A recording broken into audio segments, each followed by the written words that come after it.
हमारे साथ मौजूद हैं उमैर अहमद, ये चीफ़ एग्जीक्यूटिव ऑफिसर हैं एट नाउ पीडीपी। हमारे साथ मौजूद हैं मोहम्मद काशान, ये जूनियर मैनेजर कस्टमर डेवलपमेंट है एट यूनिलीवर अपलिफ्ट ट्रेनी जो पोजीशन है। और हमारे साथ हैं जॉन सलीम, ये असिस्टेंट आउटरीच हैं एट नाउ पीडीपी। अस्सलाम वालेकुम। सबसे पहले उमैर आपसे सवाल कि नाउ पीडीपी के बारे में हमें थोड़ा सा बताइए। जी, नाउ पीडीपी एक इदारा है जो तकरीबन 15 साल से काम कर रहा है माजूर लोगों को माशरे में शमूलियत के लिए। हमारे 7 पिलर्स हैं। वी वर्क ऑन शनाख्त, खुद मुख्तारी, फलाह, तालीम, हुनर एंड रोज़गार और पर्सनस विद डिसेबिलिटीज़। हमारी कोशिश ये है कि जो सहूलियात मुयस्सर नहीं हैं माजूर लोगों को हमारे माशरे में, हम वो प्रोवाइड करें और उसके लिए जो जिद्दोजहद कर सकते हैं हम लोग टीम को लेकर और पूरे पाकिस्तान में लोगों को लेकर वो करें। तो माजूर लोगों को अगर शनाख्ती कार्ड नहीं मिलता, हमारी कोशिश होती है शनाख्ती कार्ड की रसाई मिले। If they can't get skills for the appropriate jobs, we make sure that they get those skills to be placed in the right locations, as you know with Kashan and John that they're working with us as well. ज़बरदस्त। काशान, आप मुझे बताइए कि आपका कैसा रहा ये experience? थोड़ा सा मैं अपना एक्सपीरियंस शेयर करता हूँ। 2019 में मैंने नाउ पीडीपी ज्वाइन किया ट्रेनिंग के लिए। कॉल सेंटर की ट्रेनिंग नहीं थी। फिर 2020 में मैंने इंटर्नशिप स्टार्ट की नाउ पीडीपी के अंदर ही। नाउ पीडीपी के अंदर मैंने 2 मुख्तलिफ डिपार्टमेंट्स के साथ काम किया, यानी कि शनाख्त और रोज़गार के साथ। दैन उसके बाद मैं यूनिलीवर स्विच कर गया। सो आई थिंक मेरे लिए जो सबसे मुश्किल चीज़ थी मेरे वो ये थी कि डिसेबिलिटी है या नहीं है। एक वर्ड यूज़ होता है अपेरेंट, नॉन अपेरेंट। सो मेरी I think non apparent disability थी जो विजिबल नहीं है। माइल्ड डिसेबिलिटी है तो विजिबल नहीं होती, सोसाइटी उसको एक्सेप्ट भी नहीं करती कि ये डिसेबिलिटी है या नहीं है। देन यूनिलीवर गया। यूनिलीवर जाने के बाद एक डिसेबिलिटी मेरी है, माइल्ड विजुअल डिसेबिलिटी है। मैं उसी डिसेबिलिटी के साथ अभी परफॉर्म कर रहा हूँ। एक्सपीरियंस ऑल ओवर बहुत अच्छा रहा। ज़बरदस्त, आई थिंक दैट्स वंडरफुल। और जॉन, आप बताइए कि आपका कैसा एक्सपीरियंस रहा? मेरा एक्सपीरियंस ऐसा रहा कि फ़र्स्ट टाइम मेरी जर्नी स्टार्ट हुई है 2020 में नाउ पीडीपी के साथ। नाउ पीडीपी ने सबसे पहले मुझे जॉब प्रोवाइड की थी टीपीएल ट्रैकर में। तो वहाँ पे मैंने बहुत अच्छे तरीके से वहाँ काम किया। तो रिसेंटली वहाँ पे इंटर्नशिप थी। इंटर्नशिप के बाद मेरी वहाँ पे जॉब परमानेंट हो चुकी थी, तो फिर मुझे स्विच करना था क्योंकि नाज़माबाद से बहुत दूर है कुरंगी जाना, तो उसके लिए तो फिर मैंने नाउ पीडीपी से कहा कि ऐसी कोई और अपॉर्चुनिटी है जो मेरे लिए कि मैं कुछ करीब हो मेरे घर से। तो उन्होंने कहा कि नाउ पीडीपी में एक अपॉर्चुनिटी आई है, कम्युनिटी आउटरीच में असिस्टेंट की जॉब है, तो आप इंटरव्यू दे दें। तो मैंने वहाँ पे इंटरव्यू दिया और वहाँ पे अभी मैं जो है एक साल हो गया वहाँ पे अपनी जॉब जो है कंटिन्यू कर रहा हूँ। आई थिंक दैट्स वंडरफुल। मुझे बताएं कि कितना मुश्किल है, आप सब लोगों से सवाल है ये, कितना मुश्किल है लोगों के लिए नौकरी ढूंढना इन पाकिस्तान? वैसे मुश्किल हुआ है, आई अंडरस्टैंड, बट कितना मुश्किल है अगर आप डिफरेंटली एबल्ड हैं? बिल्कुल। तो आई थिंक सबसे बड़ा चैलेंज ही तकरीबन फॉर द लास्ट 10 ईयर्स जब से मैं मुंसलिक हूँ इस इदारे के साथ, द बिगेस्ट चैलेंज जो हमें नज़र आया है वो ये है कि इकोनॉमिक एम्पावरमेंट, जो माशी मतलब कि एम्पावरमेंट होती है वो देना लोगों को। And I think that's one of the biggest challenges that we face. 95% से ज़्यादा आपके अनएम्प्लॉयमेंट रेट है पर्सन्स विद डिसेबिलिटीज़ के अंदर, और ये इसलिए है क्योंकि आपके सेंसस के अंदर इनके नंबर काउंट नहीं किए जाते। And as a result of that there is not enough alarm about a lack for employment. एक स्टडी की गई थी तकरीबन 2015 में, हमने की थी ब्रिटिश काउंसिल के साथ। उसमें हमें पता चला था कि the cost of not including persons with disabilities in your economy 12 Arab dollar से ज़्यादा है सालाना पाकिस्तान के अंदर। क्या बेसिक नंबर कैसे ही आप मिनिमम वेज लें and you multiply that by the number of adults with disabilities जो पाकिस्तान में मौजूद हैं जिनके पास कोई रोज़गार के मौक़े नहीं हैं। So for us the biggest challenge then became to overcome कि बाकी लोग तालीम दे सकते हैं, चैरिटी दे सकते हैं, नाउ पीडीपी का मंशूर होगा कि इनको हुनर देना ताकि इनको वो रोज़गार के मौक़े मिल सकें जो कोई और इनको प्रोवाइड नहीं कर सकता। And even one success story that we create here, the 2 gentleman sitting on my left are one of the countless that we have. ये हम दिखाना चाहते हैं कि अगर हमारे जैसा छोटा सा एक इदारा ये कर सकता है, तो अगर हम हुकूमती सतह पे इस चीज़ को आगे लेके चलें, स्केलेबल बनाएं, सस्टेनेबल बनाएं, तो we can really make a paradigm shift in perception to create employment opportunities. तो बहुत ज़रूरी है। आपने मतलब उसके रामिफिकेशंस अभी आपने बोला कि फाइनेंशियल मेरे लिए, आपके लिए, किसी के लिए भी, किसी भी पाकिस्तानी के लिए बहुत ज़्यादा है कि अगर नहीं इंक्लूजन होगी, और मैं ये बात करती हूँ not just about men but women is well, financial inclusion हमारे मुल्क में बहुत कम है बहुत सारे लोगों के लिए, और हम जितना मेहनत कर सकते हैं बहुत ज़रूरी है। मुझे बताएं कि क्या कोई स्पेशल शनाख्ती कार्ड लेने में मुश्किल आई पेश? शनाख्ती कार्ड बनवाने जब गया था फर्स्ट टाइम, तो उन्होंने कहा कि क्योंकि डिसेबल CNAC बनवाने के लिए आपको फ़र्स्ट टाइम अपना डिसेबल सर्टिफिकेट बनवाना होता है।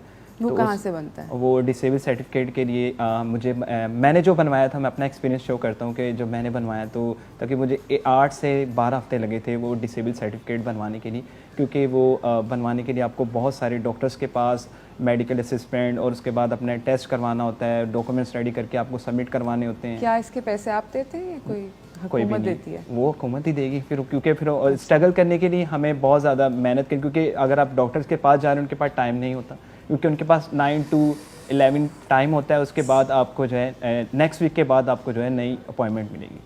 तो उसके लिए एक बहुत बड़ा सफ़र था। एक पर्सनल डिसेबिलिटी के लिए मूव करना आगे बहुत मुश्किल होता है।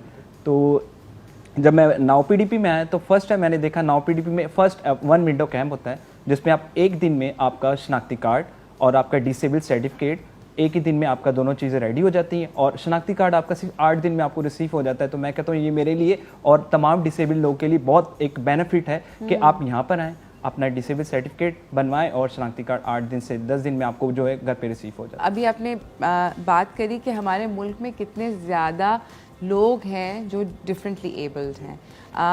प्लीज़ ये बताएं कि उनके हमें क्यों उतने कम का पता है, ऐसा क्यों है? जी, आई थिंक ये बड़ा अच्छा पॉइंट आपने रेज़ किया, बिकॉज आई थिंक जो बिगेस्ट चैलेंज कोई भी मुल्क को या कोई भी सोसाइटी को फेस होता है वो ये होता है कि दी अनकाउंटेड नंबर्स, और उसकी वजह से they can not make a movement और they can not create momentum for asking for their rights. I think persons with disabilities का इज़ दैट्स द बिगेस्ट अलमिया हमारे मुल्क के अंदर, और वो इसलिए है क्योंकि हमारे जितने भी सेंसस हुए हैं अभी तक 98 में, 2017 में भी हमने नंबर्स नहीं गिने अफराद बाहम माजूरी के, और वो इसलिए नहीं गिने क्योंकि कभी कभार क्वेश्चन नहीं था, अगर क्वेश्चन था तो जो इन्यूमरेटर्स थे वो ट्रेन नहीं थे पूछने के लिए, और उसका नतीजा क्या निकला? अगर 10 से 15% आबादी किसी भी मुल्क की माजूरी में मुब्तला है तो हमारे पास सिर्फ 0.5% का नंबर मौजूद है। पॉसिबल ही नहीं है जो, और ये कोई भी आप मुल्क में देख लें कि जितना भी एडवांस कंट्री हो, 10 से 15% उनकी आबादी माजूरी में मुब्तला होती है। अगर आप मेंटल हेल्थ को भी हटा दें as a disability, then also 10 to 12% of any country's population is disabled. How is it possible कि पाकिस्तान जैसे मुल्क में जहाँ आपके पास इतने और मसाइल दरपेश हैं, वहाँ हमारे पास नंबर्स नहीं हैं, and as a result of this uncounted numbers जो कि कभी कोई काम नहीं किया, कोई काम नहीं हो सकता है। तो ये एक बहुत बड़ा मसला है। बड़ा चैलेंज है। अच्छा, मुझे ये बताएं कि कोई लॉज एग्जिस्ट करते हैं कि पाकिस्तान में मैं एक अगर एम्प्लॉयर हूँ या आप एम्प्लॉयर हैं, क्या कोई लॉज एग्जिस्ट करते हैं हमारी ऑर्गेनाइजेशंस पर जो लागू होते हैं कि इतने आप लोगों को अपने एम्प्लॉयज़ जो हैं वो डिफरेंटली एबल्ड होंगे? जी, आई थिंक 2011 के बाद जब से डेवोल्यूशन हुई थी, जब प्रोविंसेस को ऑटोनॉमी दे दी गई थी, तो हर सूबे ने अपने डिसेबिलिटी लॉज बनाना शुरू किए, और सिंध एक ऐसा सूबा है जहां आपने एक पूरा डिपार्टमेंट भी बना दिया डिसेबिलिटी के लिए, विच केटर्स टू दिस। हर सूबे में तकरीबन 3 से 5% एक कोटा असाइंड है for the private sector as well as the public sector, जिसको इनको रोज़गार के मौके देने हैं। और लेकिन मसला क्या है? सप्लाई और डिमांड का इशू है। There is not enough skills development जो कि की जा रही है ताकि मार्केट मैपिंग हो और लोगों को नौकरी मिली जाए, बट कवानीन मौजूद हैं। लेकिन as with everything in Pakistan, we are we are nation of lot of written laws, पर उसकी इम्प्लीमेंटेशन जो है वहाँ मार खाते हैं आए दिन। ओके, तो यानी कि लॉ एग्जिस्ट करता है बट वो मतलब वही वाला बात है जो मतलब लेड लाइट से तोड़ के निकल गए टाइप का लॉ। जैसे आपको भी बताऊँ, मैं आपको भी मेंशन भी कर रहा, ज़रा हट के जो आप स्टूडियो में हुआ था 2 साल पहले हम लोग आए थे। स्टेट बैंक ऑफ पाकिस्तान के सामने 9 साल की लॉबिंग के बाद एक रेगुलेशन क्रिएट किया, जहां as a service provider and as an employer हमने कहा था कि banking services need to be accessible for all. Finally after 8 to 10 years of struggle and the pressure by the President of Pakistan, the Governor of State Bank and the First Lady of Pakistan, Mrs. Samina Alvi, we managed to get some momentum going where all banks came together. उन्होंने कहा था हम ऐसा कानून बनाएंगे कि हम अफराद बहा माजूरी को बैंकिंग सर्विसेज लेने के भी मौके मिले और बैंकिंग सेक्टर में जॉब के भी मौके मिले. तो क्या वो इम्प्लीमेंट हुआ? अब होना शुरू हुआ है बड़ा strongly because the ownership came from the very top. और जब रेगुलेटर कोई चीज़ अपने हाथ में बांध लेता है तो ये चीज़ होना शुरू. आहिस्ता आहिस्ता हम मुख्तलिफ सेक्टर्स में जा रहे हैं, लेकिन अगेन जैसे मैंने आपसे पहले कहा था हम एक निजी इदारा हैं. हमारी कोशिश ये होती है we create these centres of excellence as pilots ताकि गवर्नमेंट इसको एम्यूलेट करके इसको आगे ले जा सके. और हम जैसे कई और इदारों को ज़रूरत है गवर्नमेंट के साथ मिल के काम करके पब्लिक प्राइवेट पार्टनरशिप में we create more opportunities. Right. मुझे बताएं, अभी आप स्किल्स डेवलपमेंट की बात कर रहे थे काशान, आपने कहा कि आपको हेल्प हुई, किस तरीके से आपको हेल्प हुई? ऑब्वियसली पहले हेल्प की बात कर रहे हैं स्किल्स डेवलपमेंट में. कोई आई थिंक इस तरह का इदारे बहुत कम हैं जो पर्सन विद विजुअल डिसेबिलिटीज़ को उनके अकॉर्डिंग यानी कि उनकी नीड्स क्या हैं, किस तरह का कोर्स करवाना है, इस तरह के इदारे. क्योंकि एक सॉफ्टवेयर यूज़ होता है job access with screen reader. So उसके थ्रू एक कोर्स करना वो थोड़ा डिफ़िकल्ट हो जाता है नॉर्मल सोसाइटीज़ में. तो वो नाउ पीडीपी ही है जो जॉब्स के थ्रू कोर्स करवाते हैं.